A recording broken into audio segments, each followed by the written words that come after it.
자, 이번엔 군대 얘기 좀 해볼게요. 나사가 빠진 걸까요? 민가의 포가 펑 하고 떨어질 뻔했습니다. 김 기자 무슨 얘기입니까? 지난 14일에 파주의 모 육군부대에서 박격포 발사 시험을 하다가요.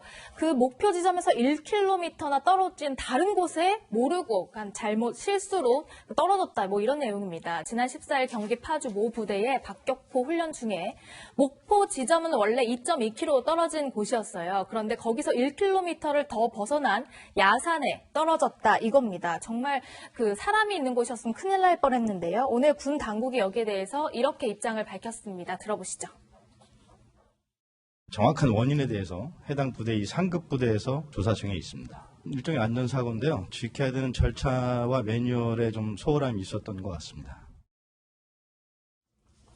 자, 글쎄요. 이게 가능했을 일일까 싶은데 현실 속에서 이런 일이 실제로 있었습니다. 박격포를 펑 쐈어요. 목표 지점은 2.2km 저 노란색 목표 지점에 딱 낙하가 되었어야 되는데 이 포가 1km를 더 날아갔습니다. 야산에 펑 떨어졌습니다. 목표 지점과 저 야산과의 거리는 1km. 1km가 굉장히 가깝다라고 느끼시는지는 모르겠지만 1km면 어마어마하게 긴 거리입니다. 목표 지점을 한참 어긋난 거예요. 다행히 저 야산이 산림청에서 소유한 야산이었고 당시에 사람 같은 게 존재하지 않았대요. 인명피해가 없었다는 거죠. 만약에 저 야산이 민가가 있었던 어느 마을이라든지 한번 이렇게 상상해 보시자고요. 아찔하죠? 자, 전문가들은 이렇게 얘기합니다. 보시죠. A 군 관계자. 낙하 지역에 사람이나 위험시설이 있었다면 아이고 생각하기도 싫어요. 대형 사고로 직결되죠. 엄중하게 보고 있습니다. 군 관계자가 이렇게 얘기했어요. 군사 전문가는 아니요. 오차가 커봐야 좀 100번 양보해서 생각해봐도 오차 커봐야 몇백 미터입니다. 1km 오차가 났다고요? 말도 안 되는 거리. 우리 조대원 평론가는 육군 사관학교 출신으로 제가 알고 있는데요. 예. 뭐 관련해서 한 말씀 하시겠어요? 예. 예, 4.2인치 포는 사실은 보병에서 운영하는 화기입니다. 저는 개인적으로 병과가 육군인데 육군 안에서 보병이 운영하고 이제 저는 이제 포병장교 출신인데 포병장교는 105mm 이상 되는 포를 운영하는 게 155mm, 105mm 이런 게 이제 포병인데 사실은 이제 이 키로수가 지금 이게 최대 사거리가 5.5km고 4.2인치 박격포가 현재 타겟까지 1km 이상 2.2km 떨어진 곳에 목표가 있고 1km 이상 떨어졌다는 거는 이게 이제 포라는 게 편각, 사각. 편각은 좌우로 포를 움직이는 거고 사각은 고도로 움직여가지고 이제 포를 쏘는 건데 이걸 편각, 사각으로 맞추는데 단순히 편사각 오차라고 보기에는 이건 너무 크다. 그래서 제가 언론을 한번 찾아보니 이게 이제 장약을 잘못했다. 장약이 뭐냐면 화약이에요, 화약. 화약?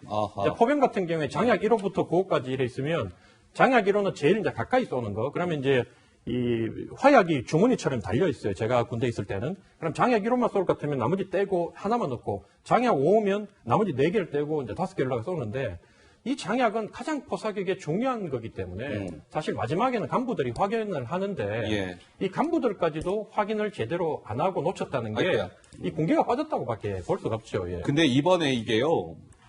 실전용 포탄이었다는 거죠. 연습용 포탄도 아니고 실전용 포탄이었답니다. 살상 반경이 무려 40m에 달하는 포탄이었습니다. 그런데 목표 지점을 한참 어긋나서 1km 떨어진 야산에 쾅 하고 떨어졌습니다. 우리 정 의원은 또 안보 전문가신데 뭐 어떻게 생각하세요? 얼마 전에 그 북한이 GP에서의 그 총격 사건이 있었지 않습니까?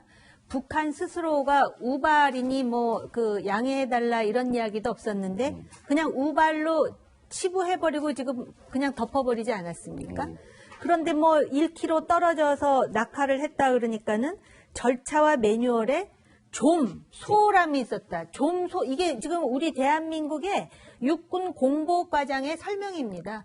아까 군기가 빠졌다 그러시는데요. 군기 빠질 수밖에 더 있어요. 군의 존재 이유는 국가의 생존을 위해서 적어도 그 국민의 생명과 안전을 위해서 상대가 누구냐가 명확해야 되는데 주적도 불분명하고 그리고 지금 GP에 떨어진 것도 우발인데 뭐 1km 좀 떨어지면 이거는 절차 매뉴얼에 좀 소홀함이 있었던 거죠. 이런 기준으로 보면. 그러니까 군기가 빠진 정도가 아니라요. 이런 군도 일종의 정치군인이에요. 자, 최진 원장. 장군이 진급하면요 대통령이 삼정도라는 칼을 주고 리본을 그것만 뭐 행사하죠. 예. 근데 대통령이 이번에는 하지 않았죠. 코로나 때문에 일부러 전점을 염려한 거냐 아니면 군에 대한 불만을 간접적으로 표시한 거 이런 얘기가 있었던 것 같은데 아마 최근 들어서 방금 말씀드린 군의 기강 문제가 사실 심각한 것 같아요. 최근에 또 장군이 뭐 술판을 이판에 뭐 버리고 아까 뭐 불발탄에 아마 여러 가지 문제인데 아무튼 이건 박격포의 문제가 아니라 군 기강 문제 차원에서 정부 차원에서 좀 세게 강하게 전방위로 한번 군 자체를 전반적으로 점검해 볼 때라고 저는 생각을 합니다. 예, 알겠습니다. 글쎄요, 이런 것들이 우리 국민들에게는 안보 불안감으로 자리하게 되지는 않을까 우려가 큽니다. 예. 군의 훈련도 예전에 비하면 많이 축소가 된 상황인데 그나마 하고 있는 훈련도 이렇게 막 오발 사고가 나고 하면 우리 국민들은 불안하지 않을까요? 예.